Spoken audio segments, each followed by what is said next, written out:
நல்லா அப்படி கீரையோட வெங்காயத்தோட சூப்பராக இருக்கும்னு சாப்பிட்டு கூட பார்த்தேன். அதே டேஸ்ட்டில் இருந்தது.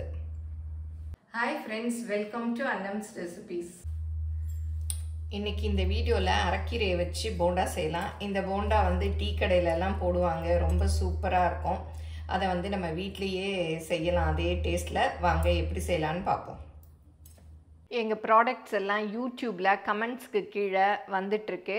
அதில் போய் கிளிக் பண்ணிங்கன்னா அதோட ரேட்டு டீட்டெயில்ஸ் எல்லாமே இருக்கும். அதை கிளிக் பண்ணி நீங்கள் வேணுங்கிற பொருளை ஆர்டர் பண்ணி வாங்கிக்கலாம். இப்போ கீரை போண்டாக்கு தேவையான பொருள் என்னென்னு பார்த்துக்கலாம். அரைக்கீரை தான் நான் எடுத்திருக்கேன், ஒரு பவுல் அளவு எடுத்திருக்கேன். நீங்கள் எவ்வளோ கடலை மாவு போடுறீங்களோ அதுக்கு ஏற்றபடி எடுத்துக்கோங்க.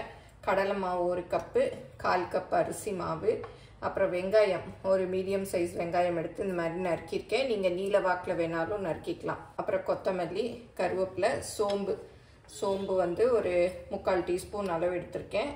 தனி மிளகாப்பொடி, அப்புறம் உப்பு, பச்சை மிளகா 1, அப்புறம் இஞ்சி, ஒரு 4 பல்லு பூண்டு தட்டி வச்சுருக்கேன். அப்புறம் பெருங்காய பொடி கொஞ்சம், அப்புறம் பிசையறதுக்கு தண்ணி, அப்புறம் பொரிக்கிறதுக்கு எண்ணெய். இப்போ போண்டாக்கு ரெடி பண்ணுறதுக்குள்ளே நம்ம எண்ணெயை சூடு பண்ணிக்கலாம்.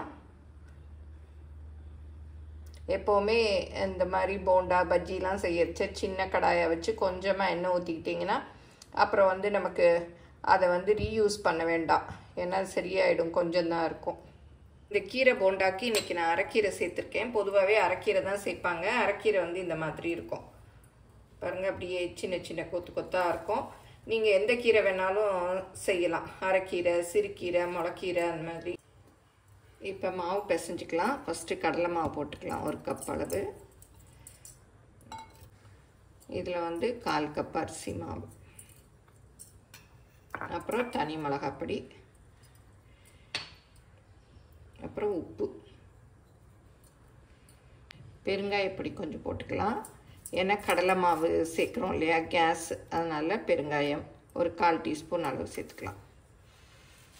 சோம்பு கொஞ்சம் சேர்த்துக்கலாம். சோம்புக்கு பதிலாக சோம்புத்தூள் கூட சேர்த்துக்கலாம். அப்புறம் பச்சை மிளகாய் பொடியாக கட் பண்ணது, அப்புறம் இஞ்சி, அப்புறம் பூண்டு, இடித்த பூண்டு நல்லா இடிச்சிட்டு சேர்த்துக்கிட்டிங்கன்னா தான் டேஸ்ட் நல்லாயிருக்கும். அப்புறம் இந்த மாதிரி நறுக்கின வெங்காயம், நீங்கள் நீல வாக்கில் வேணாலும் நறுக்கிக்கலாம்.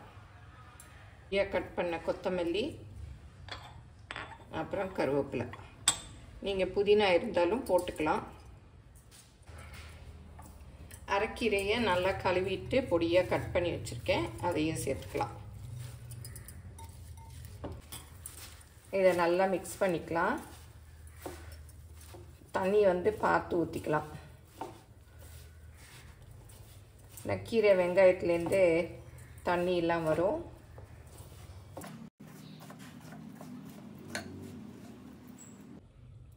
போண்டா பொரிக்கிறதுக்கு சுட வச்சுருந்தோம் இல்லையா, அந்த எண்ணெயில் இந்த மாதிரி சின்ன டேபிள் ஸ்பூன் அளவு ஊற்றிக்கிறேன்.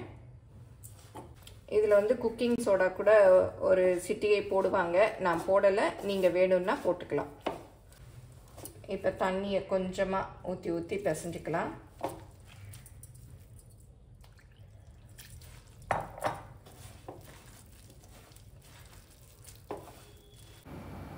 நீங்களும் சுவையாக சமைக்கணுமா, எங்கள் மசாலா பொடிகளை யூஸ் பண்ணி பாருங்கள். அதெல்லாம் வாங்கணுன்னா ஸ்க்ரீனில் வர்ற வெப்சைட்டுக்கும் வாட்ஸ்அப் நம்பருக்கும் போய் ஆர்டர் பண்ணிங்கன்னா நீங்கள் வேணுங்கிறத வாங்கிக்கலாம். இந்த மாதிரி பிசைஞ்சுக்கணும், ரொம்ப தண்ணி ஊற்றிடாதீங்க, அப்புறம் எண்ணெயே குடிக்கும். இந்த மாதிரி போண்டா அப்படி போடுற அளவுக்கு பிசைஞ்சுக்கணும். இந்த மாதிரி உருட்டி போடுற அளவுக்கு பிசைஞ்சுக்கணும். நல்ல எண்ணெய் சூடானதும் இந்த மாதிரி போடணும். உங்களுக்கு எவ்வளோ சைஸ் வேணுமோ அவ்வளோ சைஸ் போட்டுக்கலாம்.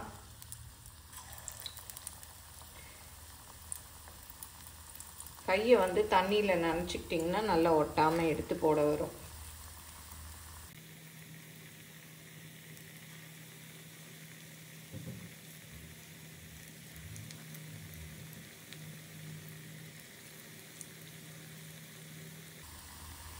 அடுப்பு மீடியமில் வச்சுக்கோங்க.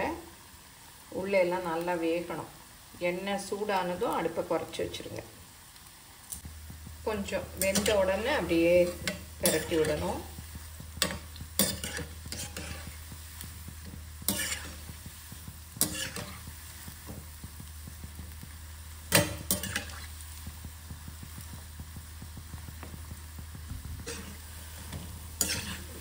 பாருங்க இப்போ ப்ரௌன் கலராக வருது. சிலர் வந்து இதில் மைதா மாவெல்லாம் கூட சேர்ப்பாங்க. கடலை மாவும் அரிசி மாவுமே நல்லா டேஸ்ட்டாக இருக்கும். இதில் நீங்கள் எந்த கீரை வேணாலும் போடலாம். பாலக்கீரை, பசலிக்கீரை, அரைக்கீரை, சிறுக்கீரை, முளைக்கீரை எல்லாம். நான் வந்து இன்றைக்கி அரைக்கீரை போட்டிருக்கேன். நிறைய பிள்ளைங்க கீரை எல்லாம் சாப்பிட மாட்டாங்க. அவங்களுக்கு இந்த மாதிரி போண்டா செஞ்சு கொடுத்தோம்னா கீரை இருக்கிறதே தெரியாது, எல்லாருமே சாப்பிட்ருவாங்க. இப்போ பாருங்கள் போண்டா எல்லாமே நல்லா பொன்னிறமாக வந்துருச்சு.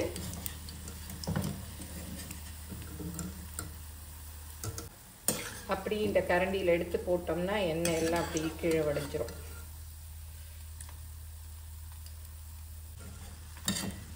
சூப்பராக டீ கடை போண்டா ரெடி ஆயிடுச்சு.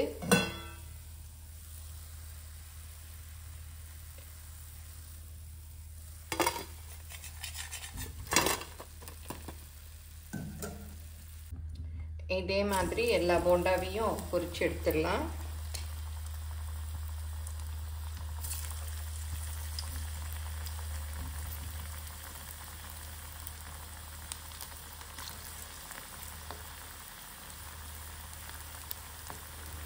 இந்த போண்டாவில் நான் இன்றைக்கி சோம்பு தான் போட்டிருக்கேன். நீங்கள் சோம்புக்கு பதிலாக சோம்புத்தூள் போட்டுக்கலாம். ஜீரகம் வேணும்னாலும் ஜீரகம் போட்டுக்கலாம். உங்களுக்கு என்னென்ன ஸ்பைசஸ் பிடிக்குமோ அதெல்லாம் போட்டுக்கலாம். புதினா கூட வேணும்னா போட்டுக்கலாம். எதை போட்டாலுமே இது நல்லாயிருக்கும், சூப்பராக இருக்கும். முட்டைக்கோஸ் கூட போட்டுக்கலாம். இது கீரை போண்டா அப்படிங்கிறதுனால நான் மெயினாக கீரை மாத்திரம் நிறையா போட்டிருக்கேன். இப்போ அரைக்கீரை போண்டா சூப்பராக ரெடி ஆயிடுச்சு. பிச்சு கூட காமிக்கிறேன் பாருங்கள். நல்லா அப்படி கீரையோட வெங்காயத்தோட சூப்பராக இருக்கும்னு சாப்பிட்டு கூட பார்த்தேன். அதே டேஸ்ட்டில் இருந்தது. இந்த அரைக்கீரை போண்டாவை ஈவினிங் ஸ்நாக்ஸாக செய்யலாம், இல்லை சாதத்துக்கு கூட செய்யலாம். ஏன்னா கீரையெல்லாம் போட்டு செய்கிறதுனால சாம்பார் சாதம், தயிர் சாதம் எந்த சாதத்துக்கு கூட வேணாலும் தொட்டு சாப்பிட்லாம். ரொம்ப நல்லாயிருக்கும். பிள்ளைங்க ஸ்கூல்லேருந்து வரச்ச நம்ம கீரையெல்லாம் நறுக்கி வெங்காயம்லாம் நறுக்கி ரெடி பண்ணி வச்சுக்கிட்டோம்னா டக்குன்னு அப்படி பிசைஞ்சு போட்டு சூடாக கொடுக்கலாம். எல்லோரும் ட்ரை பண்ணி பாருங்கள். இந்த வீடியோ உங்கள் எல்லாருக்கும் பிடிச்சிருக்கும்னு நினைக்கிறேன். பிடிச்சிருந்தா லைக் பண்ணுங்கள். எங்கள் சேனலை மறக்காமல் சப்ஸ்கிரைப் பண்ணுங்கள். உங்கள் ஃப்ரெண்ட்ஸுக்கும் ஷேர் பண்ணுங்கள். ஃபேஸ்புக், இன்ஸ்டாகிராமில் அன்னம்ஸ் ரெசிபீஸை ஃபாலோ பண்ணுங்கள். தேங்க்யூ.